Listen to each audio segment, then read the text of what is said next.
Welcome back to What No One Told Us. If you caught part one of this episode, you'll know we've been sitting in some pretty big questions about overwhelm, the state of the world, and how we show up in the middle of it all. In part two, the conversation deepens. Lloyd and Diego explore what it really means to stay present without shutting down, especially when you are parenting, trying to protect your peace, or just making it through the week. So whether you are walking, driving, or just taking a quiet moment to yourself, we are glad you are here. Let's get back into it. And it's not different now. Yes, we think that everything is accelerating and everything is happening quicker, which is probably true. But we also live how many more years? Our life is how much information, technology. So it's very hard for me, in a way, as a person, to judge what's happening. I feel very small. So I decide to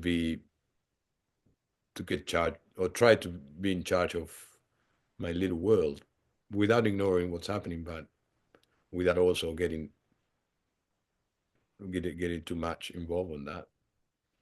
And that could be controversial, but um, that's what I'm doing because otherwise I cannot help myself. Yeah. Is there a tendency, do you think, for you to bring stories to this, to bring some parts of you that are not necessarily helpful? No, I start getting like this feeling that it's all fucked up and there's no hope or Right. Like there's a no sort of a nihilistic kind of attitude. yeah, you lose faith of anything, and then Yeah, you what's the point? what's the point of doing things Yeah, if this is fucked up? The whole thing is fucked up, yeah. which is not true. I don't believe that. Well, I used to think like that. Now I don't believe that. I believe that this is natural evolution, and we all have a role here, and just do your role, all right? Contribute from from your perspective, because What does that contribution look like? for me it's just be as genuine as, or I keep working on towards that, the answer to that question. Yeah. Who are you? And what does that look like in your day-to-day life, Diego? Like, how do you stay positive in amongst all of this and not Oh, go I down will. that I think. nihilistic route of despondency and oh well, fuck it, what's it all for anyway? We're going to shit. How do you Oh stay well, positive in your day-to-day life and kind of contribute to that? I think I said it probably in every single episode, but I need to go again to that. Is the daily practices, Right. the morning intentions, the meditation, the trying to stay healthy, trying to do some exercises, and having a look, even when you're not doing well, all right, but keep doing it, keep insisting. It's just calming down your brain, Mm, and not let your brain take you places where that you are not comfortable with. um, I mean, not avoiding that, but taking places that are not real, all right, they are not happening to you, they are not, there are stories there, there's all traumas. So that's all I can say. And then, yes, look at it, be compassionate if somebody's going through tough time. Yes, offering a hug, offering time. um, and the same thing with the news, offer a hug to the conflict, offer a hug to Donald Trump if you're brave enough. Oh, well, now you are going to get controversial here, Diego. But offer a hug to everybody involved, offer a hug to everyone, because you know Yeah. what can we do? Uh, The word that's coming to me when I'm listening to you talking about those ways that you stay positive and not get into that state of despondency is compassion. yeah, And there's hope and trust there as well. I don't know if those, when I say yes, those words, does it yes, kind of resonate? yes. Thank you, Lloyd. Yeah, yeah. Thank you. Uh, because yes, we need to live on faith and trust, and love. like Mm. if a person that I know very well will will um will listen to this, she has faith here, love here, no, trust here, and she's gonna get a tattoo that says love, and I'm using that. Faith, Those, trust, and love. They sound like values as well. yeah, Really strong values. Are those values that you live your life by? yeah, I love them. I love them. I'm taking, I'm using them, but yeah, and there's another one that I use a lot that is connection and surrendering as well. Surrendering. Yeah, when there is a way, there is gold for me in surrendering of what's happening There is gold for you surrendering what's happening. on what's happening. This is what's happening. You know, um, there's no what's happening is what's happening. Then if you resist, What happens when you resist versus what happens when you surrender? Can you talk a little bit about that in your own experience, hmm, if you want to? um, I find that the resistance escalates what's happening. That if something is not is not what you want, if The you resistance escalates, did you say? escalates the Ah, situation. So, for example, um, if you tell me, Diego, you make no sense is what you're saying, and I said, come on, Lloyd, and how about you? Um, do you think you make sense? So I'm triggered. I projecting. I'm taking all of that. ah, I'm resisting what you're saying, hmm. right? But if you said, "Oh, thank you, Lloyd, for your contribution to my to my life," I will have a look. I surrender to your words. I'm accepting them. Do I agree? Not agree? Doesn't really matter. That's your perspective of this.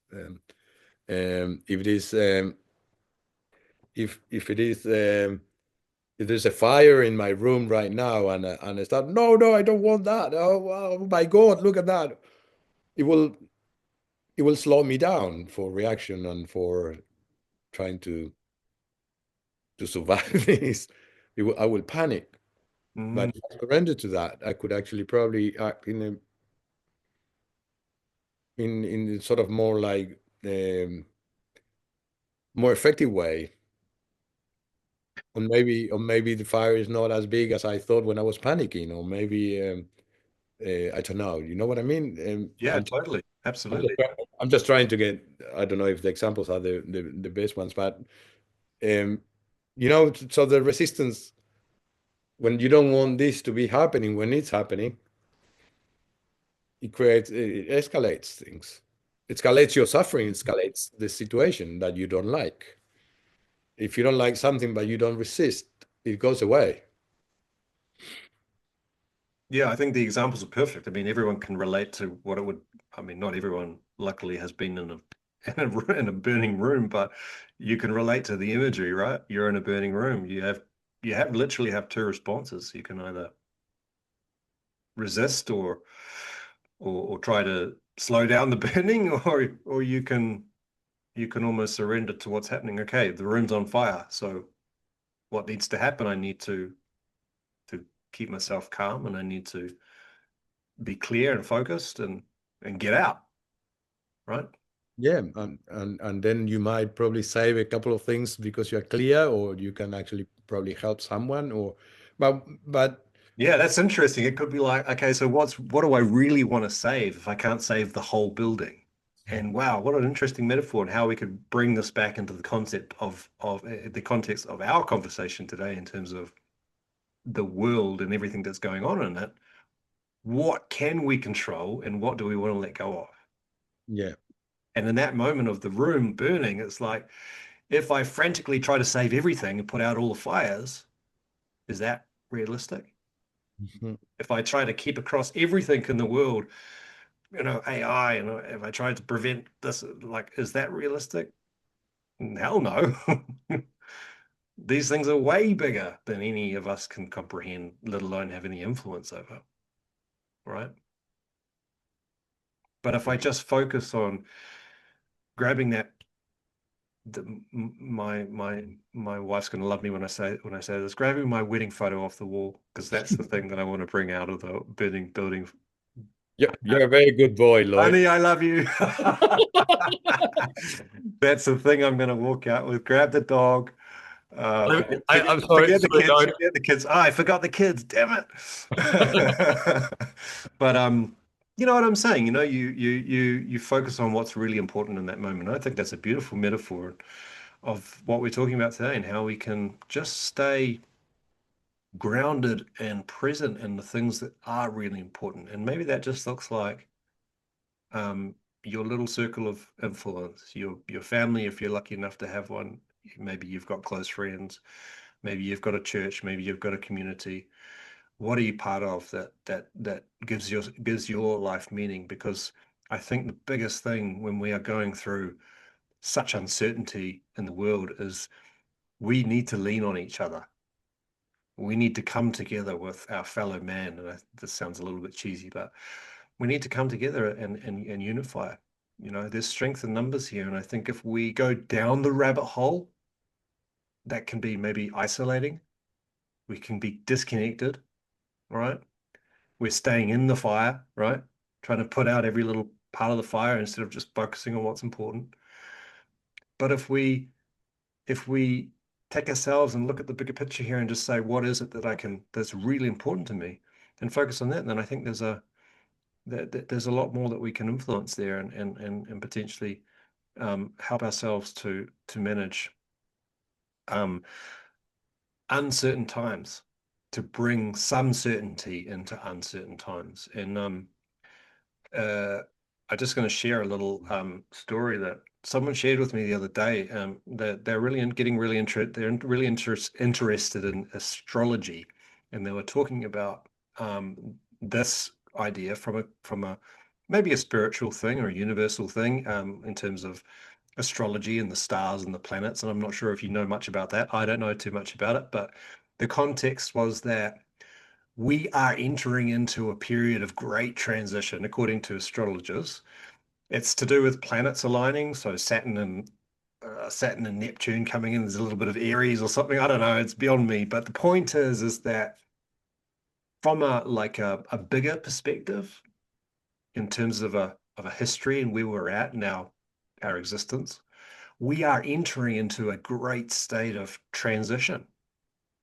Mm-hmm. And with that transition comes a lot of upheaval and uncertainty, right? Mm-hmm. And what's really interesting about that is that the period at which this transition is going to last for is 36 years. And when I heard that, I was like, what? Are you kidding me?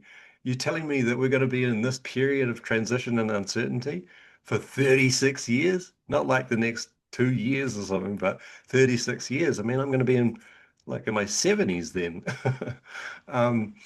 And initially, when I heard that, and the reason I'm telling you about that is because I noticed in that moment, one of my little noisy neighbors came in and started a story about, oh, well, that's just terrible. You know, like, well, it's really all over. I mean, who wants to live this way? That's hard at the moment. You know, it's like swimming in dulce de leche. Well, I can't do this for another 36 years. That's crazy. But then when I calmed myself down and realized that I was just going down the rabbit hole of a little self-limiting belief, you know, I was like, okay, so amidst such uncertainty, how can we bring certainty? And then when I paused and reflected on that question, I actually came to the understanding that maybe we're not supposed to have certainty. Mm-hmm. Maybe the only certainty is that we're going to get very, very good at living in uncertainty. And what does that look like? Well, it kind of looks like what you were saying. Surrendering, accepting,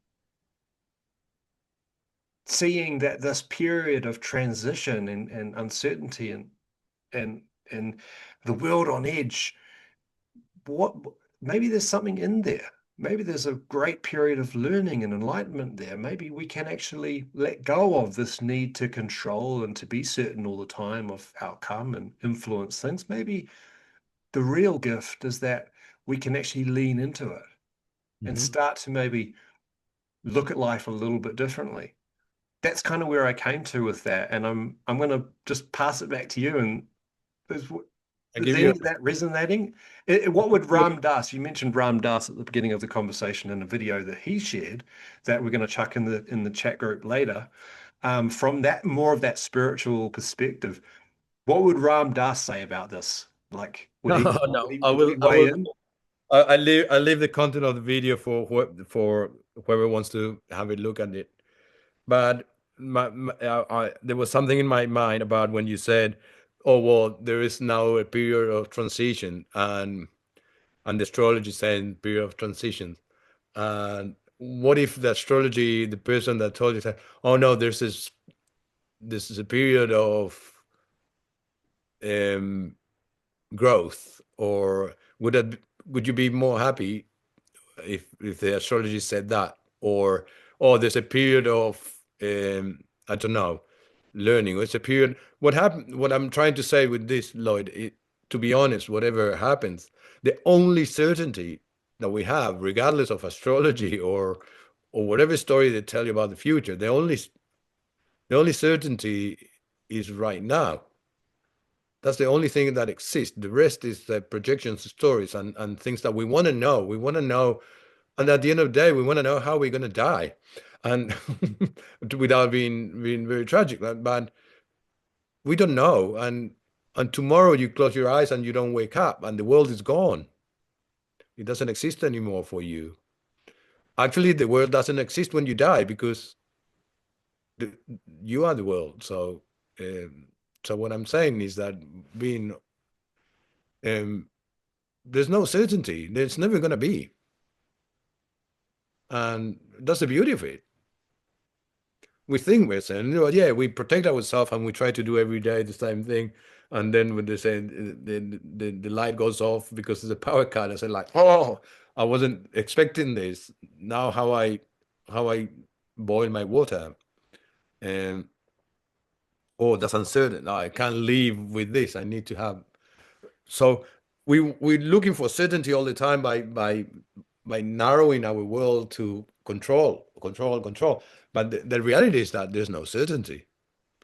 You know what I mean? And so I think whatever the astrology says, which is valid, and I like all of that. But at the end of the day, whatever what we can apply for our lives is the same thing: surrendering and understanding what's happening, and look at it and contribute from where you can. Yeah, I love that. Beautiful. I mean, it's almost like what you're saying is there really isn't any certainty. Certainty is a bit of myth, really, isn't it? So what's the point in chasing it?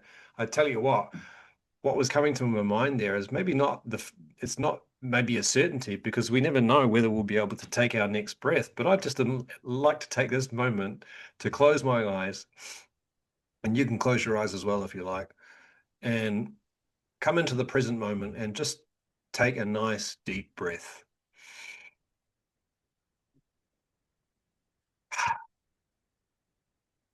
Now that was certain for me.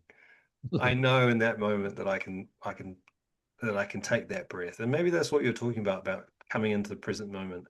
And the reason I just did that was because for me, whenever I feel like things are a bit chaotic in my life or externally, just having the ability to come into the present moment and do a breath like that, close my eyes or even keep them open, is like, oh man, imagine if I didn't have that, if I couldn't do that.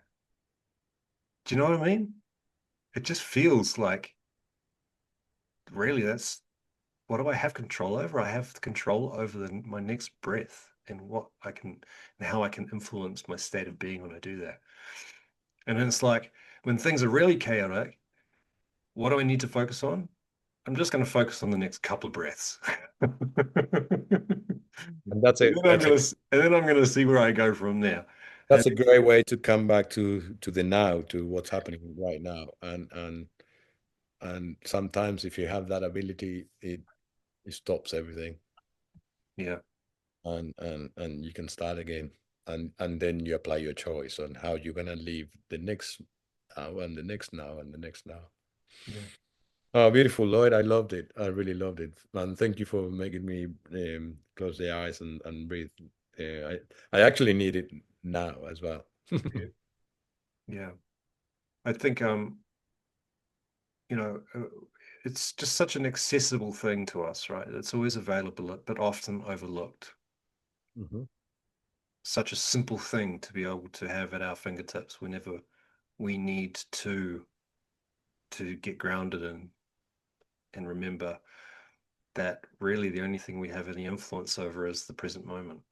The future, the past, none of it really matters. What really matters is the next moment. And how do we find that again?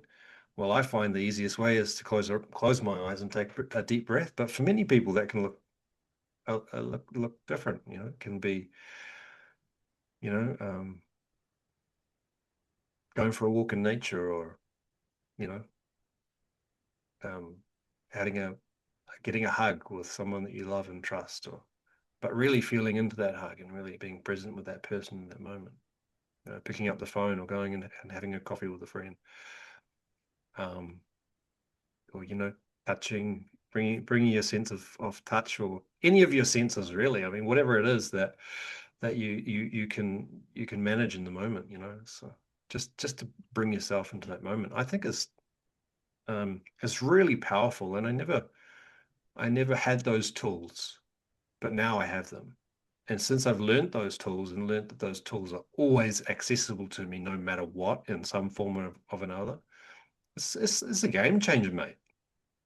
Do you agree? I know that you do a bit of meditation, you do a bit of you've got some really strong grounding practices that you do to start the day. Yeah, How does yeah, that change your life when it comes to completely, the context of the chaos around us? completely agree. And I will say something.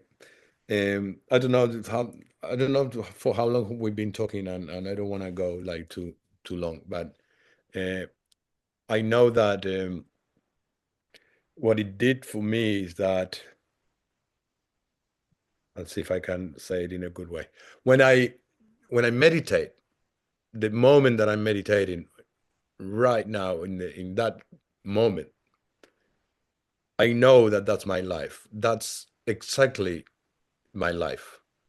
Everything else outside of the meditation is the adventure of life, is the extra.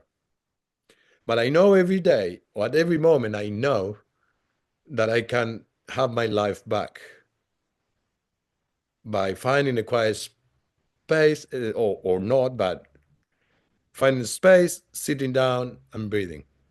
And if it's not sitting down, it could be walking, but I know that I'm safe, that every time I want to find myself, I go there and I find me, and I start again. And I know there's a safe place, so I don't fear anything because I can always go back to my breathing and my and inside of me. So there's no more fear, all right? Yeah, I mean, you don't have to fix the world, right? You just start with a part of you that you can reach in that moment. And it sounds like you do that. You can do that. You can access that. yeah, I said something very radical. There's no more fear. No, that's not right. No, it's not true. There is fears, but I have also the ability or the possibility to get out of that by calming down, focus on my breathing, or and and start again. Because the thing with meditation, and I think this is a thing that a lot of people that try to meditate and fail have this idea that meditation is supposed to be an exercise in stopping thought, or No, I'm having I'm having fear and I don't want to have fear anymore, so I'll meditate and then it will be gone. But that's not realistic, is it? no, it's the observation of that. But once you're aware, because there's the thought and there's the observer, right? And Mm. thought, once you and not understand, but once you leave that, you understand that as an observer, you can actually observe what you're thinking and trust that it's gonna pass. You don't need to resist it Or control it or buy or into it. control it or anything. So, Yeah. but as long as you, when I breathe and go, I get into very clearly on the position of the observer. So then I know that. So I observe the thoughts. So I'm not my thoughts anymore. It's a good way of getting out myself out of my thoughts. Mm. The thoughts are there, but I'm not part of my thoughts. Yeah. So you're not trying to stop thinking. I mean, that just seems to me like a really hard task when you stop. Trying to stop thinking. You're still actually controlling, aren't you? You're still resisting. And that's the whole idea of meditating, isn't it? It's kind of like mindfulness, just letting it be. Yeah. And they said when you're Like meditating, waves on a oh look, stream. oh, when you say meditating, you said, oh look what my brain is doing. It's like like watching a comedy Yeah, look what my or brain a is doing. Oh, tragedy or a horror. look how I feel. Oh, yeah, I'm feeling very sad. Oh, or this is, but that sense of awareness, and then you accept that, and then it goes because everything goes, everything passes, everything. Yeah. Your, I was talking to this artist that came to visit from Argentina, and this guy played with an amazing band on big stadiums. He was very successful at some point with his music, and he knows that everything passes, and he's grown up now, and he knew all of that. He knows now all of that. Everything passes. The glory, the beauty, the I tell you something, if you got the most amazing body in the world and your six packs, they're gonna go at some point. And it's all right. You know what I mean? Everything passes. Mm-hmm. So and everything change, everything transforms into something else, and it's just the acceptance of that. Yeah. And then what you choose from that and what you choose to do. And so when you mentioned that when you meditate and you're noticing emotions like sadness, what happens in that when you're just observing them as instead of attaching to them or getting caught up in them? What can you notice happens for you in that moment? When I feel like, for example, I'm sad, I'm starting to be aware of what am I influencing with my sadness, all right? And what I'm influencing in my environment or on my actions, in my values, in all of that. What is the sadness doing to me? Mm. Um, what is the sadness triggering, all right?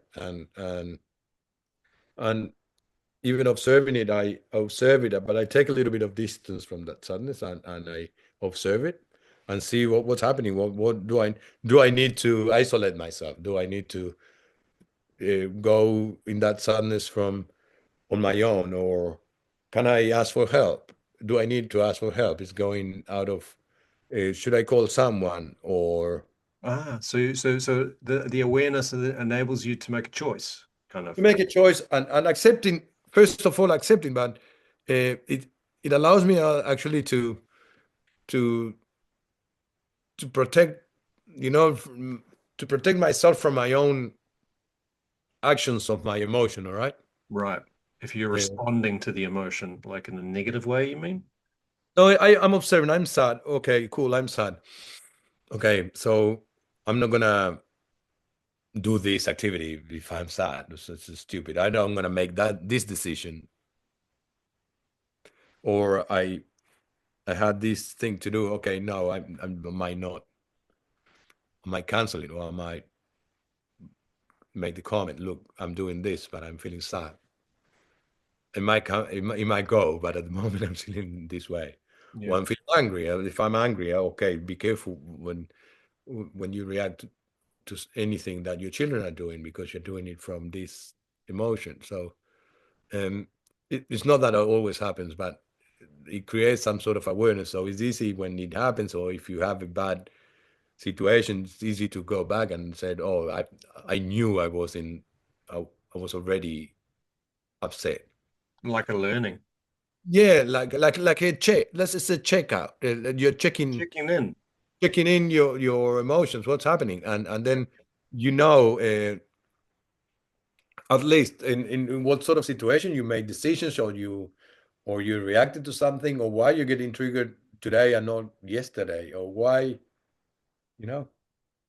And how does that, what about positive emotions like love and joy, or Oh, same thing. Exactly the same thing. All right. does Oh, it enhance those? I mean, yeah. I'm feeling the love of the world, and suddenly and then I also dial.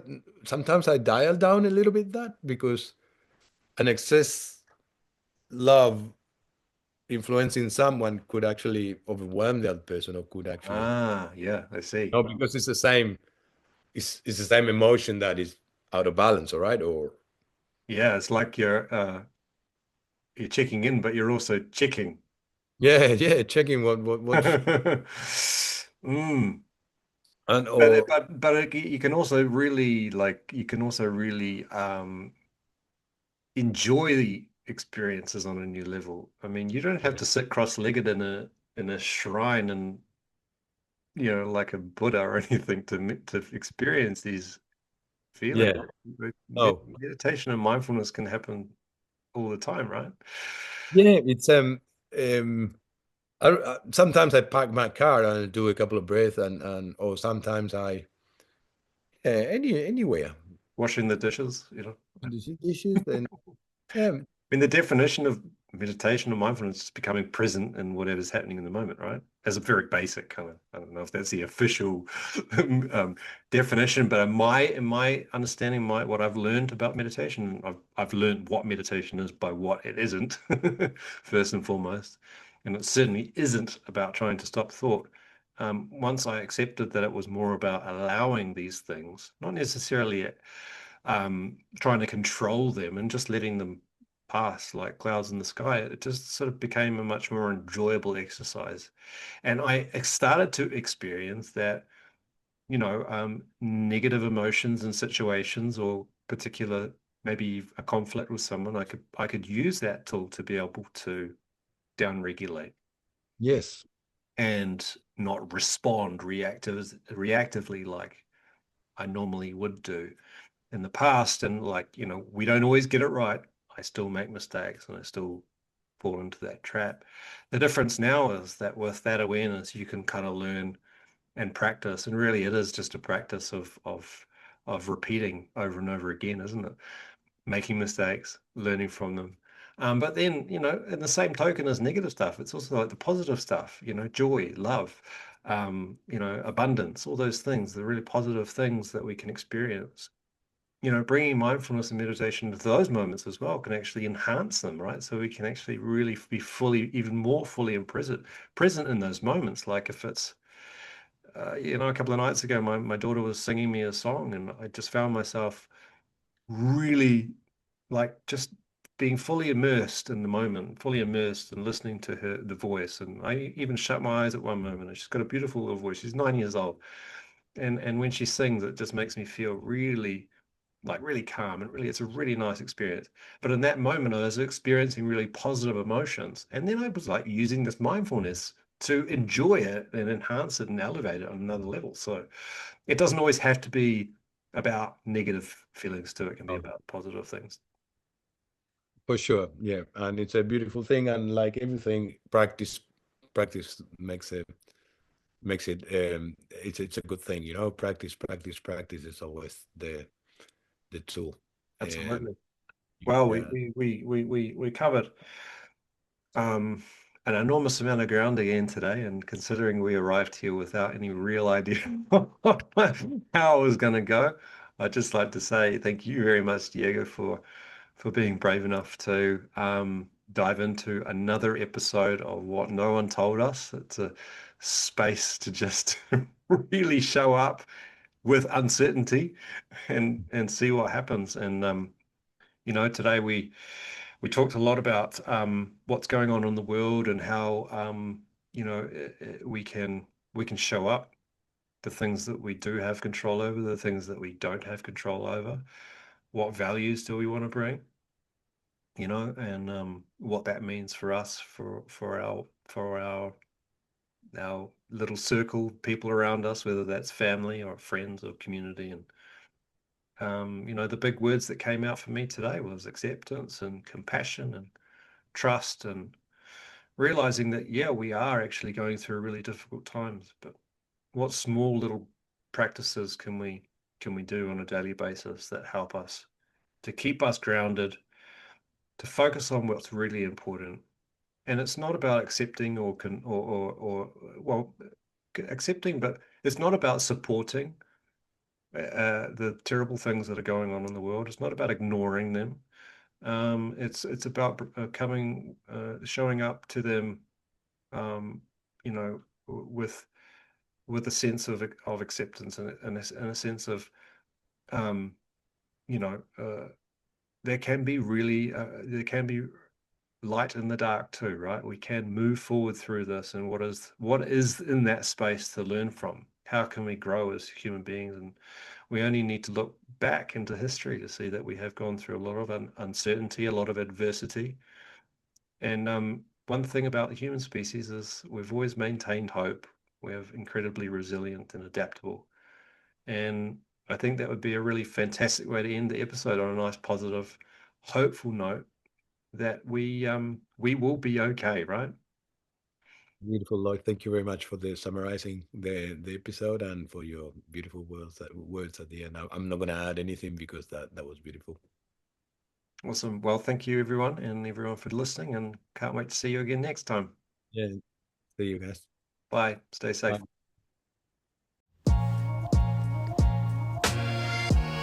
Thanks for listening to What No One Told Us. If anything in today's episode landed with you, stirred something, or made you feel seen, we are glad you're here. Lloyd and Diego are always open to connecting, and you'll find links to reach out, follow along, or learn more in the show notes. If you are enjoying the podcast, make sure you hit subscribe on Spotify and follow us on Instagram and Facebook to stay connected between episodes. Until next time, take care of yourself and each other.